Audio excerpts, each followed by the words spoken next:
Halo semuanya, perkenalkan nama saya Andika Lunardo. Saya adalah seorang UI UX designer. Di kesempatan kali ini kita akan belajar basic shape dan basic tools yang ada di dalam Figma. Sebelum kita masuk ke pembahasan, silakan teman-teman subscribe channel ini dan like video ini agar saya tetap sharing mengenai UI UX design dan juga penggunaan Figma. Oke, kita akan mulai. Jika teman-teman sudah melakukan sign up atau membuat akun Figma, dan juga teman-teman bisa mendownload Figma-nya langsung ke komputer teman-teman masing-masing, silakan dibuka Figma-nya. Nah, di dalam satu akun Figma itu teman-teman bisa memiliki beberapa unlimited draft file. Ini isinya apapun bentuknya bisa Figma file ataupun FigJam, dimana di dalam draft ini unlimited, tidak dibatasi berapa Figma files atau FigJam filesnya. Tetapi jika teman-teman masukkan ke dalam tim project atau project team, itu maksimal teman-teman bisa memiliki dalam satu tim itu memiliki satu project team, dan juga dalam satu project team itu maksimal 3 Figma files dan juga 3 FigJam files. Oke. Jadi untuk kita yang mungkin masih memakai Figma yang freemium, itu masih bisa kita maksimalkan lagi. Oke, kebetulan saya sudah membuat satu file latihan untuk bisa kita bisa trial. Nah, dalam satu Figma files itu teman-teman diperbolehkan atau di Figma memberikan keleluasan untuk membuat 3 page. Jadi di sini bisa teman-teman lihat, di sini ada 3 page. Ya, maksimal 3. Nah, di dalam satu page ini itu teman-teman bisa membuat sebuah layer. Nanti kita akan bahas. Kita akan membahas lebih lanjut tentang frame yang ada di dalam Figma. Sebelum teman-teman membuat UI design, teman-teman bisa membuat sebuah frame terlebih dahulu. Nah, caranya bagaimana? Teman-teman bisa ke arah region tools, dan di sini ada frame atau klik shortcutnya itu yaitu F. Dan kalian bisa pilih kalian mau mendesain di frame yang seperti apa. Contoh misalkan aku memilih Android small ya. Nah, nanti frame yang akan muncul di Figma kalian akan muncul ukurannya itu yaitu sesuai dengan Android yang ukurannya kecil, 360 pixel lebarnya dan tingginya 640 pixel. Di dalam frame ini kalian bisa membuat berbagai macam bentuk. Kita akan bahas dua tools, yaitu shape tools dan juga text tools. Nah, shape tools itu bisa terdapat beberapa shape yang ada di Figma. Kalian bisa explore sendiri.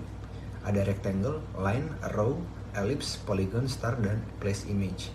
Nah, kita akan bahas penggunaan yang paling sering, yaitu rectangle. Jika kalian ingin membuat sebuah kotak, kalian bisa pilih toolsnya ada di toolbar di bagian atas, itu rectangle, atau shortcutnya itu R. Nah, kalian bisa drag di titik satu lalu kalian drag ke titik yang lain, dan kalian bisa membuat sebuah persegi panjang yang mungkin panjang dan tingginya spesifik, atau persegi yang memang panjang dan tinggi itu sama. Nah, tips jika kalian ingin membuat sebuah persegi panjang yang sisinya sama ukurannya, silakan kalian tahan shift sembari kalian drag seperti ini ya. Oke. Saat kalian membuat sebuah shape, kalian bisa mengubah beberapa properti yang ada di kotak tersebut. Oke, mungkin kita akan bahas di panel sebelah kanan. Bisa kalian lihat itu ada alignment tools. Di sini kita mau menjajarkan si kotak ini di bagian mana. Nah, di sini ada align left. Dia akan berada di sebelah kiri dari frame-nya, tengah, dan juga kanan. Atau mungkin secara vertikal, ada top, vertical center, atau bottom. Oke, misalnya kita taruh dia di bagian tengah secara vertikal dan horizontal. Lalu di bagian bawahnya ini ada placement dan juga ukuran untuk komponen atau elemen kotak yang sudah kita buat. X ini menandai sebuah posisi. Jika teman-teman memilih 0, nanti dia akan secara X dia akan ditempatkan di X sama dengan 0. Lalu Y-nya nanti bisa ditaruh juga, bisa diatur X sama dengan 0. Nah, karena kita akan taruh di tengah, jadi kita alignment-kan saja secara default di center. Lebar dari kotak ini tadi, karena ini adalah sebuah persegi di mana W dan H-nya itu sama, 302 piksel dan 302 piksel. Nah, jika teman-teman ingin memiliki spesifik ukuran yang memang tidak sama, silakan teman-teman buka rantainya, diklik, lalu teman-teman bisa pilih let's say 100 kali 200, lalu di align. Nah, kita bisa lihat ya, di sini sudah ukurannya W-nya adalah 100 dan H-nya dari 200. Lalu di sini ada rotation. Rotation ini jika teman-teman ingin memutar objek elemen dari kotak ini. Misalnya kita putar di 90 derajat. Nah, dia akan terputar. Lalu bagaimana dengan W dan H-nya? W dan H-nya akan tetap sama. Misalnya 300 ya. Oke. Lalu kita bisa mengatur corner radiusnya. Nah, kalau bisa kita lihat, si persegi panjang ini dia tuh memiliki radius yang tidak rounded atau tajam, sharp.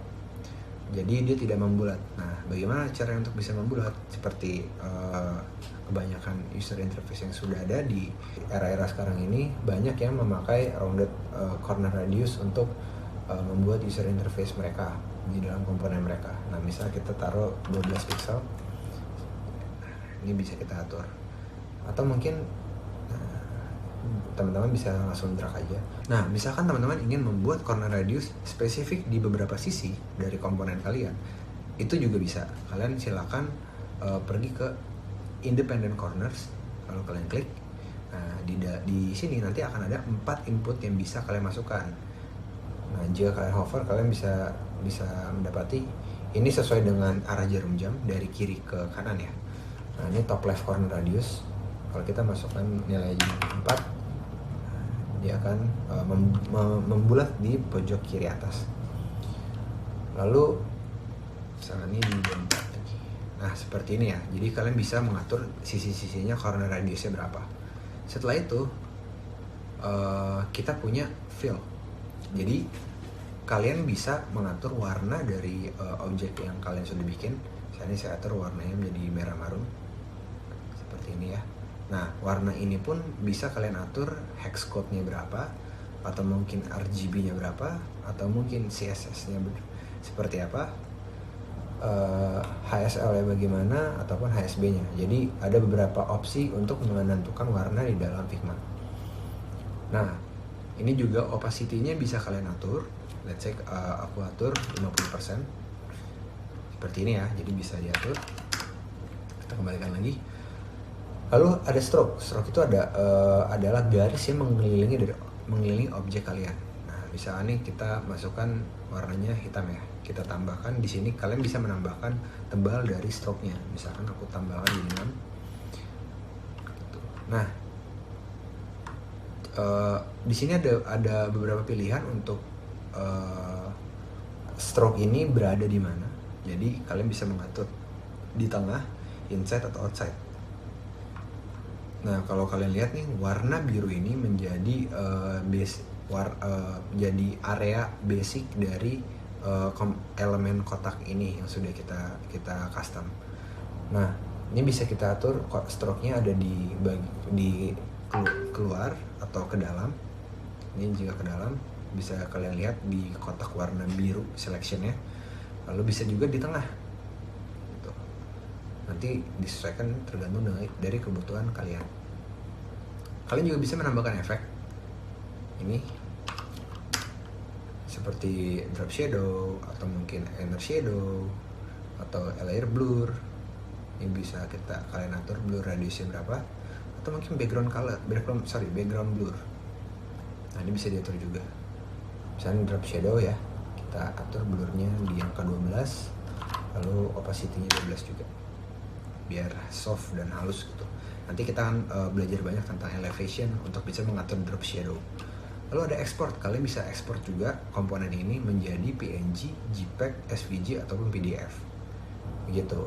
Mungkin sekian pembahasan tentang shape tools yang ada di Figma di video kali ini. Di video selanjutnya kita akan bahas tentang text tool dan juga tools-tools yang ada di dalam text tool. Sekian sharing dari saya. Jika teman-teman ingin belajar spesifik lagi, silakan komen di bawah ini untuk memberikan topik apa yang bisa saya sharing kepada kalian. So, stay tune di channel ini. Sampai jumpa.